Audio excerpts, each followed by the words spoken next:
לא לפחד, השם אלוקיך הולך איתך. עם ישראל לא מפחד, השם אלוקינו השם אחד.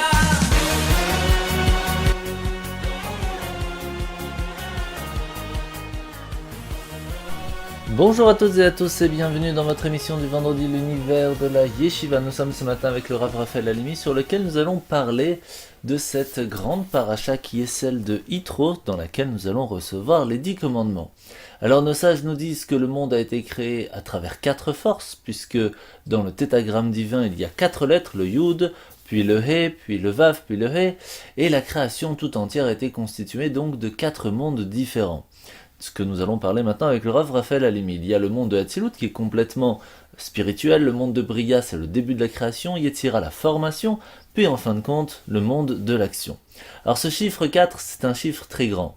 Au mont Sinaï pourtant, c'est quand même assez intéressant de voir que la Torah a été transmise par 5 voies différentes.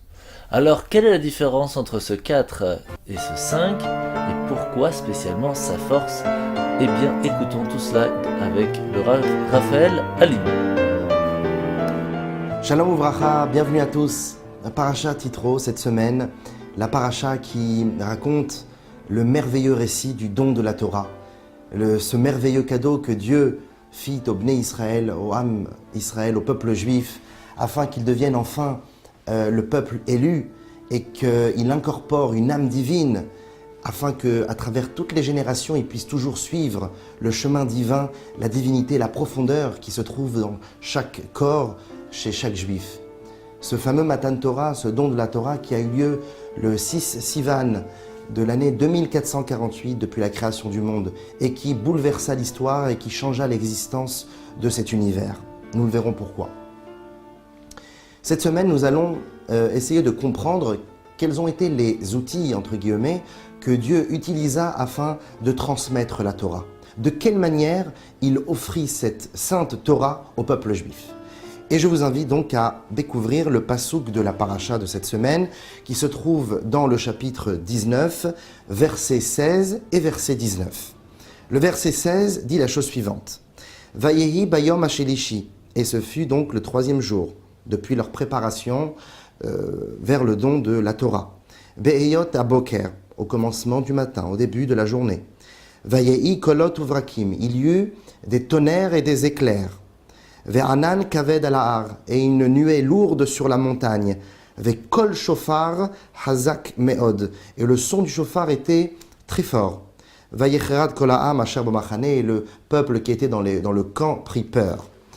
Ça c'est pour le pasuk 16. Dans le verset 19, il est dit plus loin. Vayehi kol ha'shofar Olech vechazek meod, et ce fut donc cette fameuse voix, ce son du shofar, la corne de bélier, qui s'intensifiait, qui allait et se renforçait énormément. Moshe yedaber, Moshe parlait, veha Elokim ya'anenu bekol, et Dieu lui répondait par une voix. On peut se rendre compte qu'il est écrit 3 fois le mot kol, le mot voix, son. Et qu'il est écrit une seule fois le mot kolot, les sons. Donc ça nous fait en tout et pour tout 5 sons différents, 5 voix différentes. Kol shofar, kolot, des voix. Et donc nous avons en tout 5 formulations de manière différente du son, de la voix qui s'est étendue et qui a été transmise par Hachem au moment du don de la Torah. Vous le savez déjà, tout ce qui est raconté, tout ce qui est relaté dans la Torah n'est pas anodin. Et si la Torah nous raconte ceci, qu'il y eut 5 manières différentes d'exprimer le don de la Torah, 5 voix qui étaient chacune d'elles avait une force à elle propre, eh bien si la Torah nous raconte cela, c'est qu'il y a derrière un enseignement et véritablement un précepte à en tirer pour nous au jour le jour. Quelles étaient en réalité ces 5 sortes de voix ? Déjà, essayons de comprendre que veut dire la voix, que veut dire le son.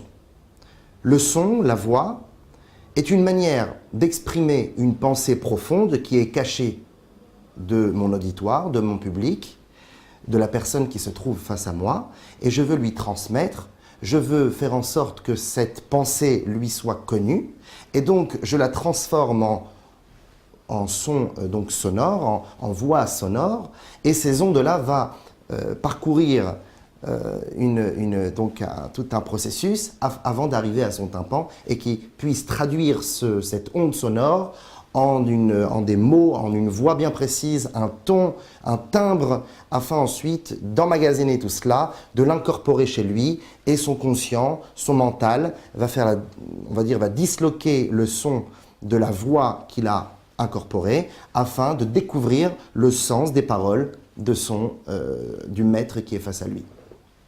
Ça, c'est la voix. Mais il y a différentes manières d'exprimer sa voix et d'émettre un son. Il y a des voix fortes, pleines de fermeté, comme un ordre, comme un général qui donne l'ordre à son soldat. Une voix ferme qui n'a peur de rien. Et il y a des voix plus douces, des voix plus sereines, comme dit Kohelet dans le chapitre 9, verset 17, « Divrei chachamim benachat nishmaim » Les paroles des sages sont de manière générale prononcées avec douceur et sérénité, car la Torah ne peut que rentrer comme cette fameuse petite goutte d'eau qui va faire en fin de compte un trou dans la pierre, mais elle est douce, elle est raffinée, elle transcende parce qu'elle sait, puisque c'est le meilleur des précepteurs, elle sait pénétrer le cœur de chacun. Donc il y a différentes manières d'exprimer cette voix, d'exprimer ce son. La la la la la, inshallah, inshallah. La la la la la, inshallah, inshallah. La la la la la, inshallah, inshallah. Yalla! Come on, let's go, New York! I want to thank Rafi Grady, the maestro, the whole beautiful band we have here tonight. You guys sound great. Thank you.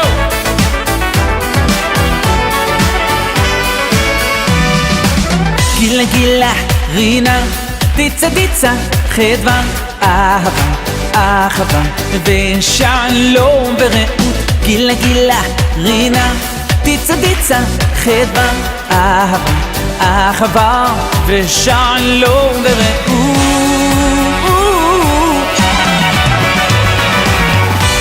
ששון יש חתונה שמח כל הלילה וכולם רוקדים שרים ממחתה ועוד שנה לבוא לברית ירושלים הבנויה אינשאללה איזה יום שמח לי היום יום החתונה כל ששון יש חתונה שמח כל הלילה וכולם רוקדים שרים ממחתה ועוד שנה לבוא לברית ירושלים הבנויה אינשאללה איזה יום שמח לי היום יום החתונה Let's go! La la la la la אינשאללה אינשאללה La la la la la אינשאללה אינשאללה La la la la la אינשאללה אינשאללה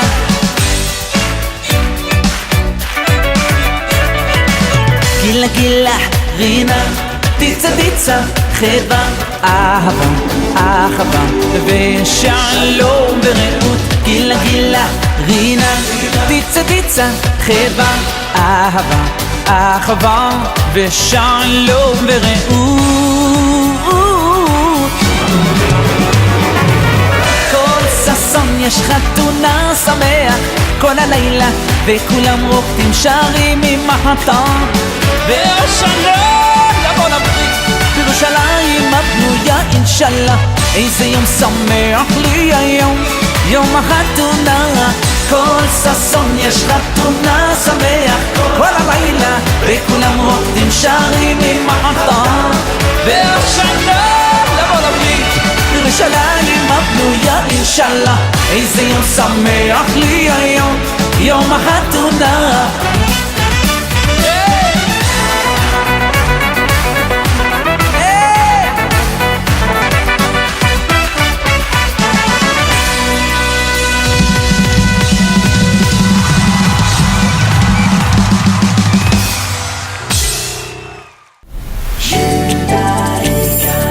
Retrouvez-nous sur radiojudaïka.be.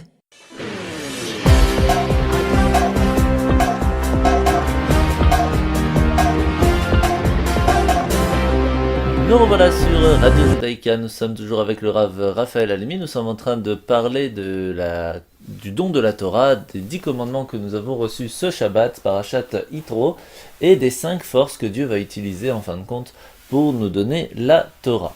Alors, comment ça se fait, pourquoi? C'est ce que nous allons entendre avec le Rav Raphaël Alimi. Maintenant que nous avons vu que veut dire la voix, alors on peut comprendre qu'effectivement au moment du don de la Torah, Dieu exprima, afin d'extérioriser cette énergie énorme qui n'a pu avoir lieu qu'au moment de la Torah, eh bien Dieu exprima 5 manières, 5 facettes, 5 façons de transmettre la Torah. Il y a une sorte de voix et il y en a encore une autre. Et comme ça, il y en a 5. Et chaque voix est faite pour un auditoire bien particulier. Car comme on le sait, Akadosh Baruch Hu est le plus grand maître, le meilleur des enseignants, et qui peut mieux qu'un enseignant qui transmet à son élève, bien sûr à une classe de manière générale, mais à chacun d'eux de manière différente, puisque Chenor Anahar Alpi Darko éduque l'enfant selon son état d'esprit, selon son chemin, selon ses habitudes. Et c'est à ce moment-là qu'on est appelé véritablement un maître. Et Akadosh Baruch Hu utilise ici 5 sortes de voix. Et nous allons essayer de comprendre que cela veut dire. La Kabbalah et la Chassidoute nous expliquent que la création, de manière générale, dans son entité générale, fait référence au chiffre 4. Car tout ce qui marche dans notre création passe par le chiffre 4.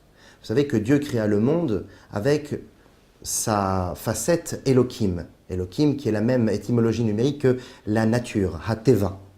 Mais la force qui prodigua à ce terme Elohim fut non pas le nom d'Elohim, mais le nom de Havaya, Yud-Ke Vav-Ke. Cette force qui transcende la nature, qui est bien plus haute que celle-ci, mais qui, par le terme d'Elohim, permettra à la création d'exister. Yud-Ke Vav-Ke, ce fameux nom divin, le tétragramme de Dieu, est composé de 4 lettres. Et de manière plus profonde, nos sages nous disent, puisqu'il est écrit dans la Torah, que l'homme fut créé à l'image de Dieu. Et Ki Betselem Elohim asa et Adam, Dieu fit l'homme à son image. Et il est intéressant de remarquer qu'un homme qui se tient debout prend la forme de ce fameux Yud Kevavke. Le Yud, qui deviendra son visage, le premier He, qui fait référence à ses bras, à ses épaules, le Vav, qui est le tronc, et le dernier He, qui font référence à ses jambes et à ses pieds. Yud Kevavke, c'est la création. Yud Kevavke, ce fameux nom à 4 lettres, va accompagner tout l'enchaînement des mondes, et spirituel et matériel. C'est la raison pour laquelle chaque lettre du nom de Yud-Ke Vav-Ke fait référence à un monde différent. Le Zohar d'expliquer qu'il existe des mondes parallèles, des mondes plus spirituels que d'autres, et d'autres plus matériels que d'autres. Et ces mondes-là sont les mondes de l'émanation, Atzilut, le monde de Beria, la création, le monde de la formation, Yetzira, et le monde de l'action, le monde dans lequel nous vivons. Ces univers parallèles sont en réalité une suite, un enchaînement, comme une chaîne avec différents maillons. Et chaque monde fait référence à une force différente. C'est la raison pour laquelle le monde de l'émanation est complètement spirituel, détaché de toute grossièreté, de toute matérialité physique. Le monde qui va le suivre, donc le monde de la création, laisse entrevoir une place de matérialité, donc une création, une envie de créer et de donner suite. Et enfin, le monde de la formation, où là, la création va prendre effectivement place et le physique va commencer à prendre essor. Mais il va véritablement exister de manière indépendante, à tel point que le monde se dira qu'il est peut-être indépendant de Dieu et qu'il existe sans l'intervention divine. C'est le monde dans lequel nous nous trouvons. C'est pour ça que c'est un monde plein d'épreuves où nous sommes confrontés au jour le jour à une façade matérialiste qui nous fait croire et qui peut nous faire penser que Dieu ne s'y cache pas. À l'homme de découvrir les parcelles divines qui se cachent derrière toute cette matérialité qui est donc le monde de Asiya, le monde de l'action. Il existe aussi, dans ces mondes différents, il existe aussi les 4 formes, les 4 éléments qui vont former la nature et spirituelle et matérielle. Ce sont le domaine, le minéral, les pierres, l'eau, la terre, le végétal qui se nomme le tsomeach, qui pousse, qui grandit. L'animal, le Hay, qui fait référence aux êtres vivants différents de ce monde. Et le Médaber. On ne va pas l'appeler non pas l'humain, mais le Médaber, celui qui parle, celui qui s'exprime, celui qui émet un son. Car la voix, la parole s'exprime de manière physique à travers cette onde sonore que nous avons vue au début du cours. Et donc ces 4 facettes, ces 4 éléments, le minéral, le végétal, l'animal et l'humain, le Médaber, font aussi référence aux 4 mondes que nous avons vus précédemment. Et donc tout marche à travers le chiffre 4. C'est l'enchaînement naturel des choses. C'est la raison pour laquelle le minéral est délaissé de toute forme de vie qui a un sens. Et bien sûr que même le minéral, lui aussi, a des atomes, a des molécules qui le régissent et qui vont former la vie qui est en lui, ou sinon il n'existerait pas. Mais une vitalité, on ne peut pas dire. Et vient ensuite le végétal, où là, la vitalité prend forme, la plante qui pousse, qu'on peut même parler à une plante, parle à une plante et elle poussera mieux. Elles communiquent entre elles. Le Talmud nous dit souvent que les arbres communiquent entre eux. Et donc ce végétal qui pousse, qui évolue grâce à la terre, grâce au soleil, et qui émane de lui une vraie vitalité, mais qui n'a pas encore d'âme. Viendra l'être vivant, qui est donc l'élément qui le surpasse, viendra l'être vivant qui, lui, étant animal, aura une âme spirituelle qui fera en sorte qu'il a lui aussi des pulsions, lui aussi de la passion, lui aussi des sentiments, l'esprit de la famille, etc. Mais n'a pas encore l'intelligence que l'homme, qui donc vient prendre la dernière place, la place la plus prépondérante, lui aura. Cet homme qui a lui, en plus de l'animal, qui a l'intelligence, la perception, la réflexion, la profondeur, et bien sûr l'âme qui va le régir, qui est donc l'âme divine, en tout cas chez le Béni Israël. Lorsque Dieu créa le monde, il utilisa donc ces 4 forces, ces 4 lettres divines qui créent donc cet enchaînement que nous venons de citer à travers les éléments de la nature, à travers les mondes spirituels qui vont s'enchaîner afin d'arriver à notre monde à nous. Mais lors du don de la Torah, il se passa quelque chose de phénoménal. Dieu n'utilisait plus seulement 4 forces, mais 5 forces, dont les 5 voix, les 5 sons dont on a parlé au début du cours. Pourquoi cela ?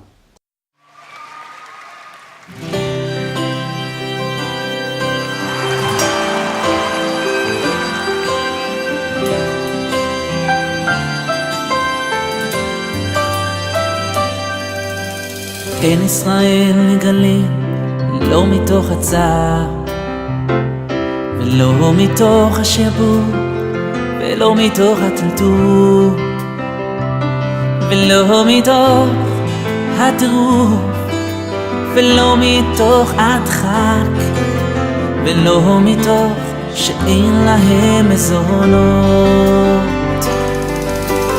אין ישראל מגלים, לא מתוך הצער, לא מתוך השעבוד, ולא מתוך הטלטול, ולא מתוך הטירוף, ולא מתוך הדחק, ולא מתוך שאין להם מזונות,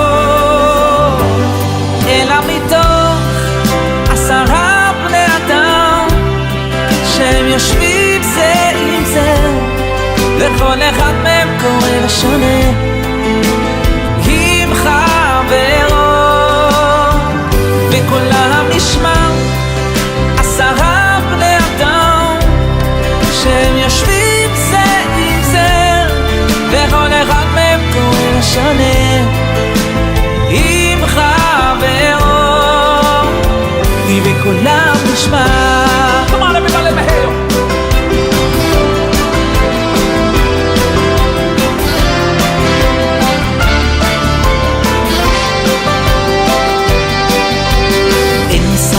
נגלים לא מתוך הצעה, ולא מתוך השעבוד, ולא מתוך הטלטול, ולא מתוך הטירוף, ולא מתוך הדחק, ולא מתוך שאין להם מזונות.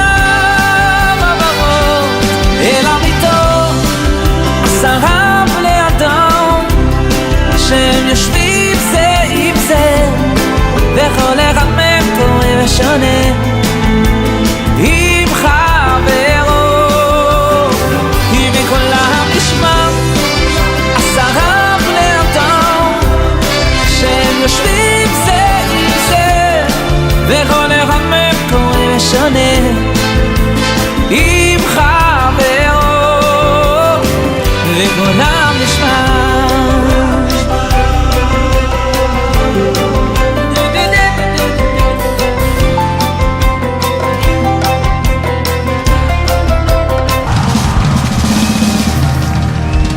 Thank you so much, thank you!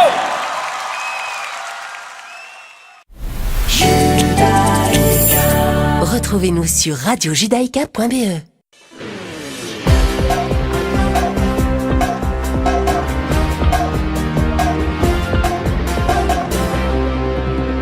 Nous revoilà avec Rav Raphaël Halimi, avec lequel nous sommes en train de comprendre déjà bien un peu plus toute cette grande force qui s'est passée au Mont Sinaï lorsque nous avons reçu la Torah à travers et à l'intermédiaire de ces 5 voies différentes. Alors pourquoi ? Car en réalité, les 4 forces qui régissent la nature peuvent à un certain moment laisser penser que leur place est si importante que la divinité, Akadosh Baruch Hu, les laisse faire ce qu'ils veulent. Et tout est entre les mains de cette nature merveilleuse, avec les éléments, les mondes spirituels, les forces, les énergies, les ondes. Mais tout cela est indépendant. Au moment du don de la Torah, Dieu a voulu prouver au monde que Elyonim yirdu la tartonim, que tout ce qui est énorme, spirituel, tout ce qui est surnaturel, descendra dans la matière et influencera le physique. Et également, Kol ma shebatartonim ya'alu la Elyonim. Et tout ce qui est matérialiste, tout ce qui est physique et naturel de ce monde, à travers l'action de l'homme, une bonne moralité, des bonnes actions, eh bien il pourra élever cette matière vers le spirituel. C'est un décret qui a été enlevé au don de la Torah. Ce décret de séparer le haut du bas, le spirituel du matériel, eh bien au don de la Torah, ce décret fut enlevé. Je vous invite à découvrir le cours qui s'intitule « Le don de la Torah, une véritable innovation » qui explique encore plus profondément quelle est la nouveauté du don de la Torah par rapport aux épisodes, en tout cas aux histoires qui l'ont précédé avec Avraham, Yitzhak, Yaakov, Moïse, etc. Mais revenons à notre sujet. Akadosh Baruch Hu a utilisé au don de la Torah une 5e force, celle qui prouve et qui montre que Dieu est là, présent à chaque instant avec nous. Il se cache dans toute cette matière, dans tout ce physique, dans les atomes, dans les molécules. Eh bien, Akadosh Baruch Hu s'y trouve et c'est à nous de le découvrir. Et c'est la raison pour laquelle un homme qui fait une bénédiction élève la nourriture qu'il va manger. Ou lorsqu'il va utiliser une table ou un objet pour la divinité, pour le service de Dieu, eh bien, il va élever cet objet au niveau que l'objet lui-même n'aurait pas pu atteindre tout seul. C'est le but du don de la Torah. Amener la divinité dans la matière. Et cela, il n'y a que Dieu qui peut le faire. C'est cette fameuse 5e force qui est rajoutée. Effectivement, il y a 4 forces au moment de la création du monde. Mais l'homme peut avoir, à un certain moment, peut prendre la grosse tête, comme on dit, et penser que tout est dépendant de lui. Alors Akadosh Baruch Hu vient et se rajoute. Au don de la Torah, il rajoute une 5e voix, un 5e son par rapport aux 4 forces précédemment dites. Cette 5e force, c'est l'accompagnement d'Akadosh Baruch Hu dans la nature à chaque moment avec l'homme. Et c'est la raison pour laquelle, dans le texte, il est écrit 3 fois le mot « kol », qui fait référence donc aux 3 éléments, minéral, végétal et animal. Et une fois, il est écrit le mot « kolot », qui veut dire 2 voix, 2 sons. Un pour l'homme et un pour Dieu. Et on ne les a pas disloqués, car Dieu laisse une place à l'homme de telle manière que même si Dieu veut montrer sa présence et s'ingérer dans la vie de l'homme, il lui donne également un libre arbitre, une possibilité d'être un homme qui fait des choix, qui décide de son sort, qui décide de son destin, qui va également voir qu'avec des efforts, il y arrive. C'est-à-dire que Akadosh Baruch Hu est un maître qui enseigne à son élève, si on peut dire ainsi, tout en laissant une place à l'élève, tout en lui laissant aussi un avis peut-être différent, une perception des choses et une approche qui va être différente ou supplémentaire. Et il va le laisser parler, il va lui donner une place, il va être tolérant envers lui, il va être reconnaissant, eh bien cette force-là d'Akadosh Baruch Hu d'être en même temps dans la matière, tout en étant au-dessus de la matière, puisque c'est cette cinquième force qui dépasse les 4 niveaux de la nature précédemment dit, eh bien Akadosh Baruch Hu, en étant là avec cette cinquième force et transcender la matière, en même temps, au même moment, il se cache, il se voile dans le mot kolot afin de laisser une place à l'homme. Il est en même temps avec l'homme sans pour autant le soumettre, sans pour autant l'annuler, sans pour autant le détruire. Il est avec lui tout en lui laissant une place. C'est la raison pour laquelle il se trouve dans le mot kolot. Et pour finir, c'est pour ça également que la paracha se nomme Yitro, car comme on le sait, le nom de la paracha évoque et exprime le sens profond et aussi le sens littéral de la paracha, tout le contexte général de la paracha. Et comme nous dit le Zohar, Dieu ne pouvait donner cette Torah, cette fameuse 5e voie que nous venons de citer, seulement après que Yitro s'est converti au judaïsme. Car Yitro était le summum de l'idolâtrie et du moi, de l'homme, de l'abus de sa personne, de l'ego humain. En disant « Kochi ve'otsem yadi », ça vient de ma force, ça vient de mes propres capacités. Et lorsque cette même bassesse, cette même impureté, elle-même se transforme en sainteté et reconnaît la divinité et est d'accord avec Dieu, c'est la plus grande des victoires. Et c'est la raison pour laquelle cette paracha se nomme Yitro, parce que ce fut énorme, que de la plus grande des bassesses en sortit le niveau le plus haut, le Matan Torah. Yitro amena au Matan Torah, au don de la Torah. Et c'est pour ça, et je finis, que le début des 10 commandements commence Anochi Hashem Elokecha, je suis l'Éternel ton Dieu qui t'ai fait sortir d'Égypte. Anochi n'est pas un mot hébreu, mais un mot égyptien.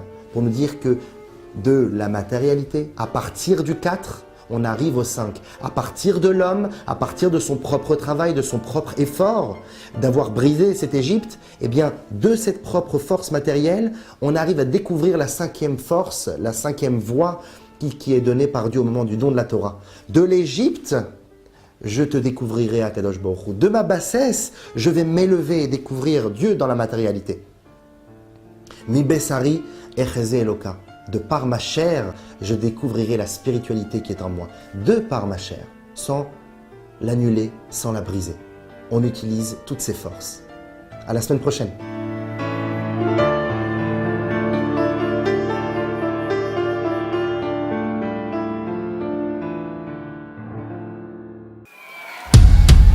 Come on, together, New York. Come on, pick up that beat now.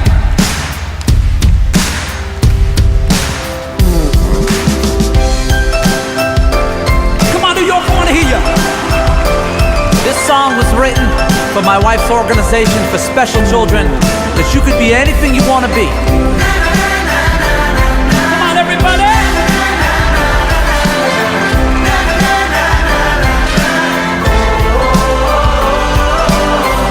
I am a child, and the road ahead is paved with possibility, laughter and smiles. When I'm with you, I'm soaring high and free.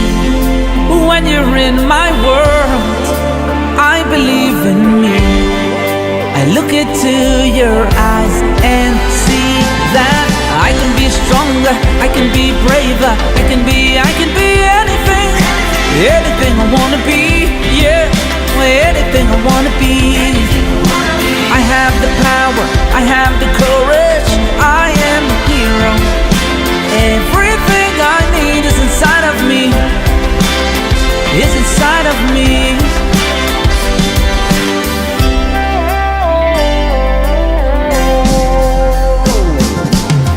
Life throws me fire, and fate will test me 10 million ways. Sometimes I'm tired, it's hard to see the light of better days. But then I dare to dream, I find the hope from all. I reach for all you gave and see that I can be stronger, I can be braver, I can be anything, anything I wanna be, oh, anything I wanna be. Come on! I have the power, I have the courage, I am a hero. Everything I need is inside of me, is inside of me. Life is the people we love and what we give to one another. Loving is giving, giving is life. Life is the people we love and what we give to one another. Loving is giving, giving is life. Come on! Come on, everybody!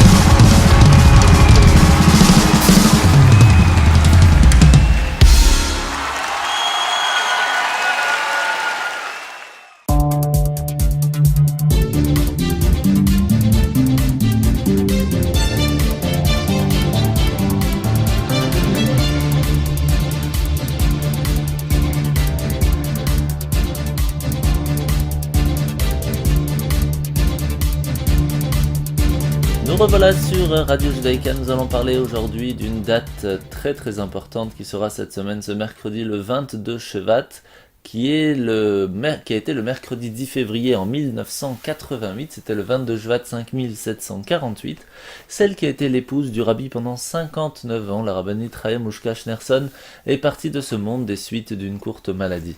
Elle s'est sentie mal la veille, a été amenée à l'hôpital où elle demanda un verre d'eau, et après avoir récité la bénédiction « Béni sois-tu Dieu par la parole, de qui toutes choses viennent à l'existence », elle rendit son âme à son Créateur. La rabbinite Chaim-Ushka était une femme érudite, sage, elle assumait sa position élevée de la manière la plus modeste qui soit, et bien qu'elle fût l'épouse d'un leader vénéré par des centaines de milliers de personnes, on ne sut pratiquement rien d'elle, jusqu'après son décès. Quant à ceux qui la connaissaient estimèrent qu'il pouvait désormais évoquer sa vie et sa personnalité sans violer son intimité jalousement gardée.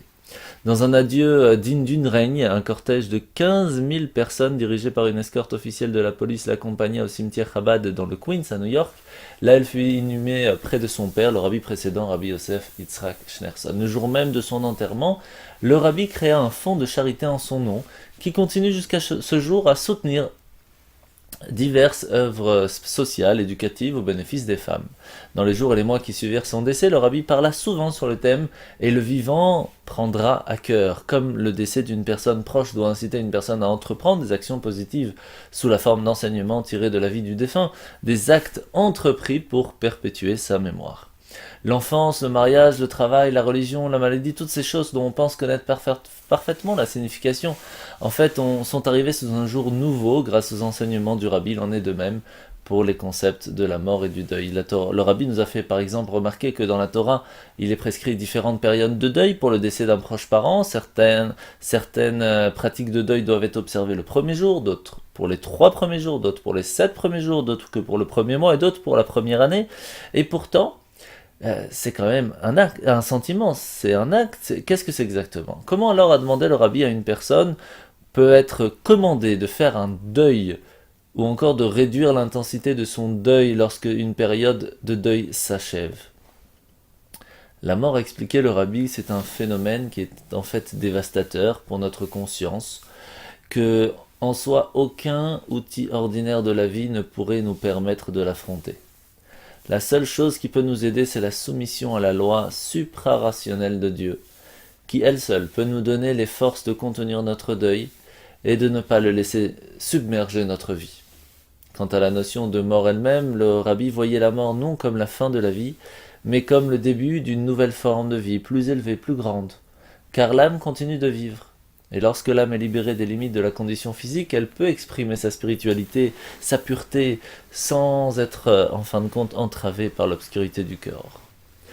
Lorsqu'on définit la vie non pas seulement en tant qu'existence ici-bas, mais en termes de progression, d'accomplissement, eh bien une personne peut vivre bien au-delà de cette séparation de son âme et de son corps. Si ceux de la terre des vivants sont motivés par son décès à accomplir des actes positifs, constructifs, divins, alors la mort elle-même, ça devient une forme de vie.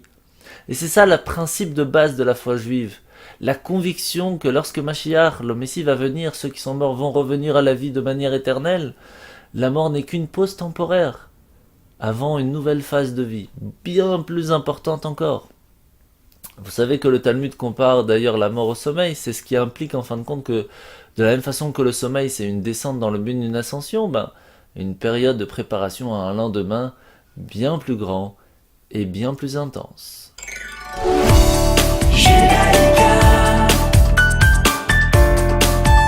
Judaïka 90.2 FM.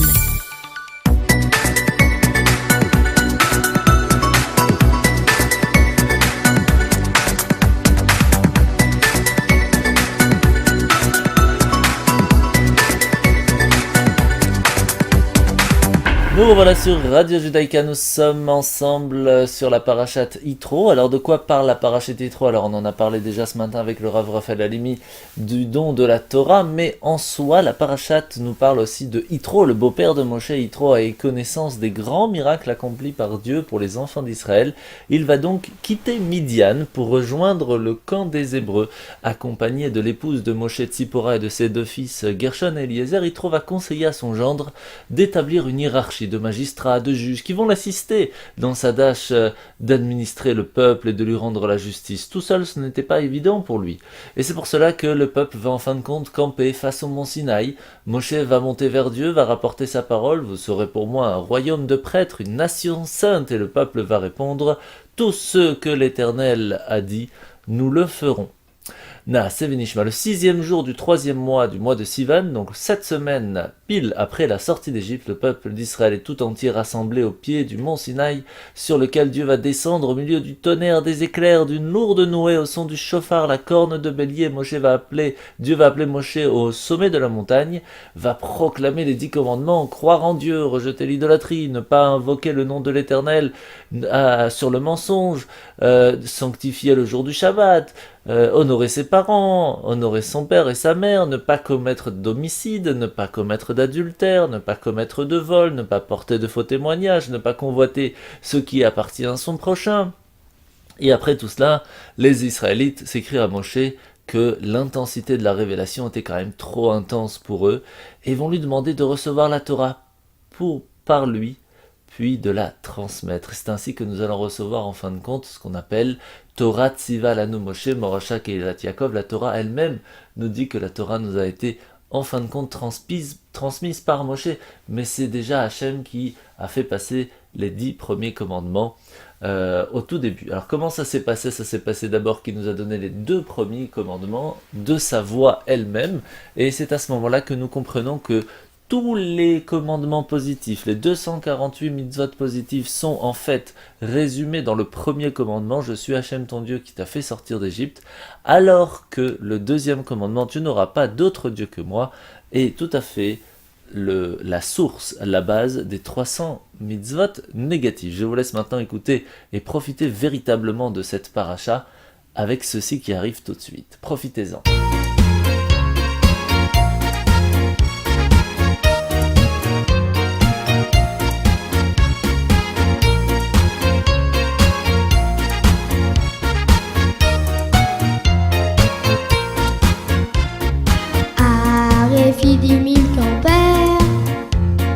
Tous les enfants d'Israël, assoiffés, ils demandèrent où se trouve l'Éternel. La nuée se retira et Amalek attaqua. Israël fit échouva et remporta le combat. Chez les enfants d'Israël, on n'émet plus aucun doute. Où se trouve l'Éternel? Il est toujours à l'écoute.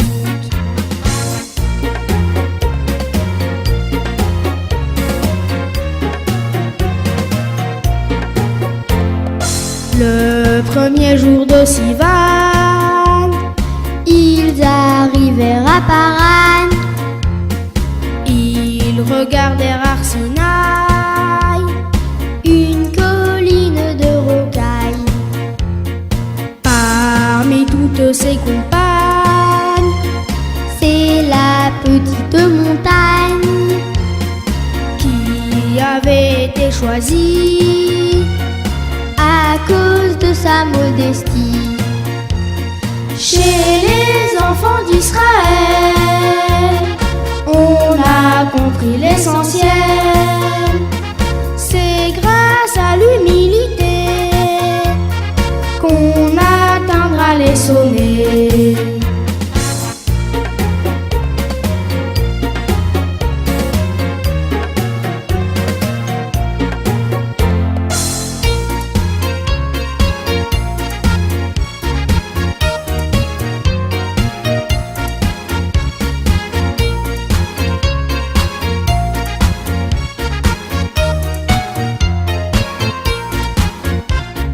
Médisance et jalousie, source de nombreux conflits, étaient maintenant bannis. Seule régnait l'harmonie. Cette semaine dans le désert avait été nécessaire pour apaiser les esprits avait meurtri. Chez les enfants d'Israël ont disparu les querelles. Hachem, en voyant cela, leur propose la Torah. Chez les enfants d'Israël ont disparu les querelles. Hachem, en voyant cela, leur propose la Torah.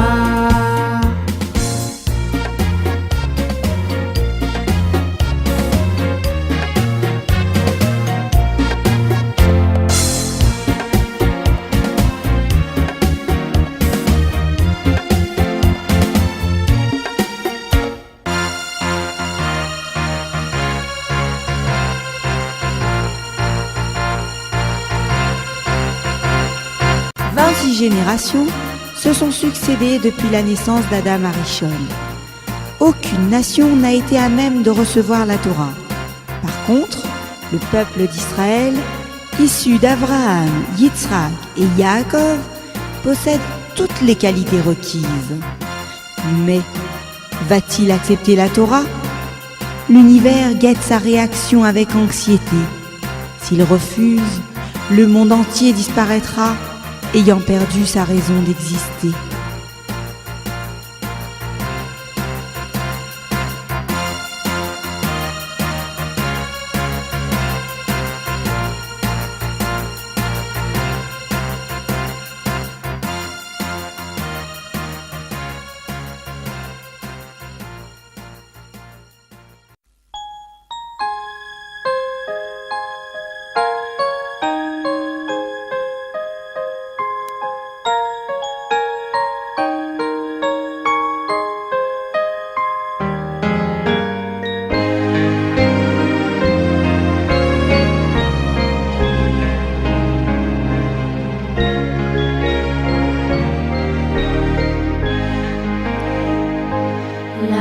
Torah vient de nous être donnée. Une flamme en nous s'est allumée. Les vents, les tempêtes la feront trembler. Pourtant elle ne s'éteindra jamais.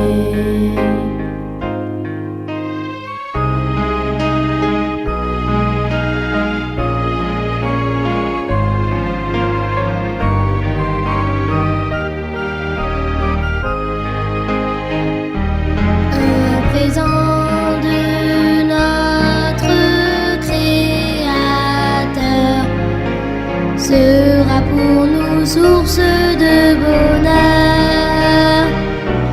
Tous à l'unisson, nous l'acceptons, sans la moindre des hésitations. Grâce à cette action, le monde entier a trouvé sa raison d'exister. La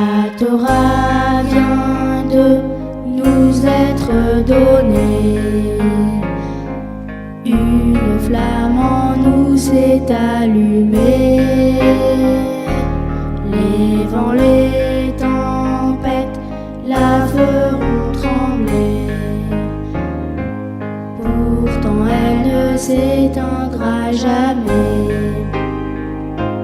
Nous traverserons plusieurs exils. Cette flamme sera mise en péril. Les autres nations nous séduiront à travers les civilisations.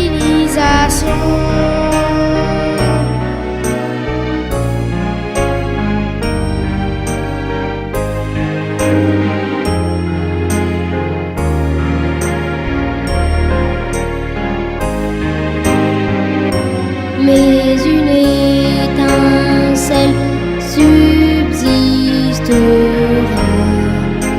nous aidant à trouver notre voie.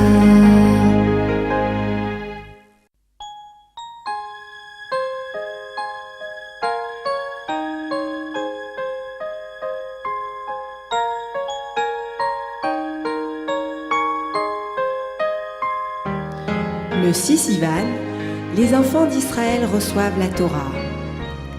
Ils sont riches à présent de 613 mitzvot. Grâce à ces commandements, chaque instant, chaque geste prend de l'importance. Même une poule sur une route peut permettre d'accomplir un acte grandiose.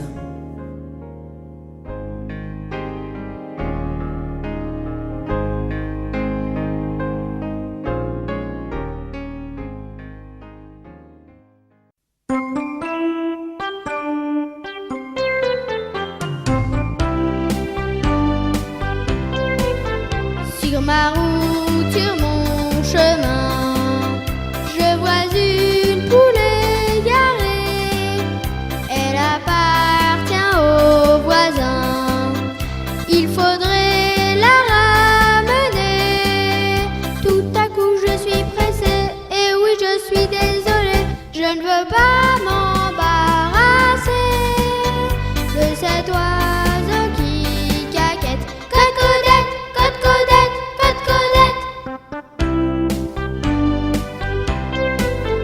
Par une journée d'été, j'ai trouvé près du sentier une gourde de bouchon vert. Où est son propriétaire? Faut-il donc le rechercher? Faut-il donc se fatiguer? Il aura abandonné. Elle ne coûte que 3 sous. Glou, glou, glou, glou, glou, glou, glou, glou, glou.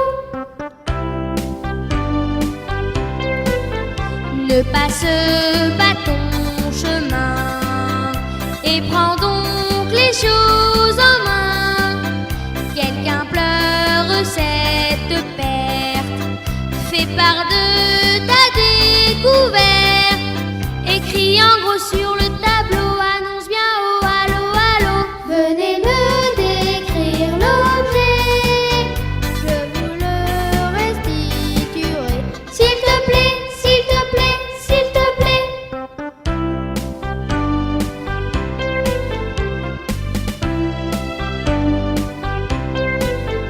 Sur ma route, sur mon chemin, je vois une poule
sur le tableau annonce bien oh allô allô. Venez me décrire l'objet, je vous le restituerai. S'il te plaît, s'il te plaît, s'il te plaît.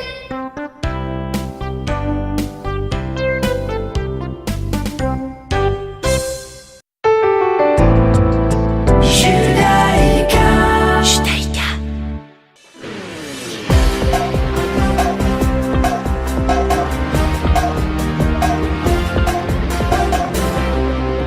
Et bien voilà, c'est ainsi que finit notre émission ce matin. Je vous rappelle que nous sommes Parashat Yitro. Ce soir, il faudra allumer des bougies de Shabbat à 17h17. Shabbat se finira à 18h30. Et mercredi, attention, c'est comme je vous l'ai expliqué, ce sera Chav Betshvat, un moment très très important, spécialement vraiment pour les femmes. C'est important d'écrire une lettre au Rabbi, un pan, on appelle cela. Et vous pouvez bien sûr faire cela sur internet, vous écrivez OL Lubavitch et vous pouvez à ce moment-là envoyer un pan directement. Les dames shluchim du monde entier vont se retrouver à partir de mercredi jusqu'à la semaine prochaine à New York pour le Kinus HaShluchot comme c'était il y a quelques semaines pour les hommes. Et on espère faire la semaine prochaine et dans 2 semaines une émission spécialement pour cela. Je vous souhaite à tous et à toutes de passer un très très bon Shabbat. Bientôt. עם ישראל, לא לפחד, השם אלוקיך הולך איתך. עם ישראל, לא מפחד, השם אלוקינו השם אחד.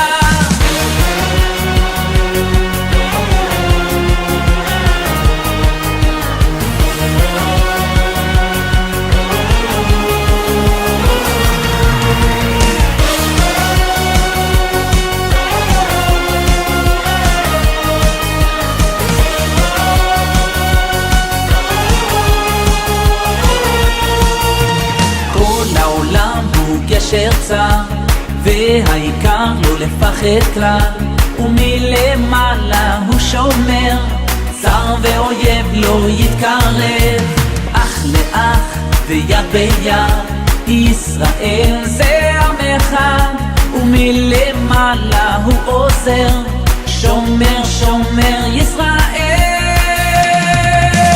עם ישראל לא לפחד, השם אלוקיך הולך איתך. עם ישראל לא מפחד, השם אלוקינו השם אחד. עם ישראל לא לפחד, השם אלוקיך הולך איתך. עם ישראל לא מפחד, השם אלוקינו השם אחד.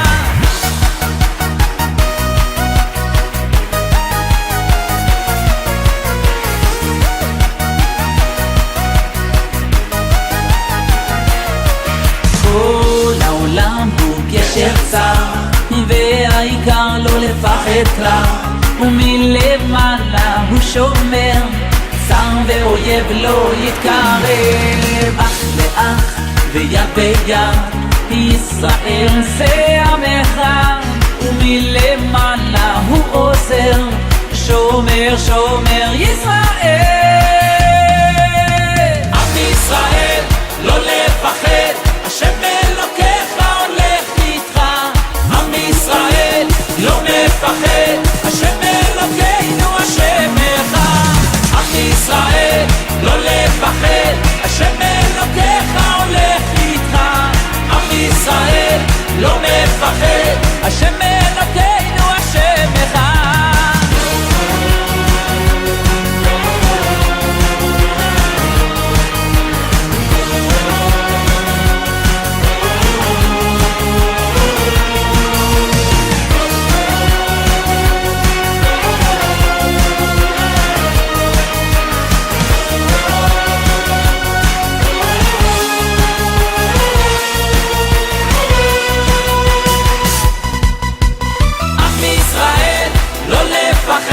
השם אלוקיך הולך איתך. עם ישראל לא מפחד, השם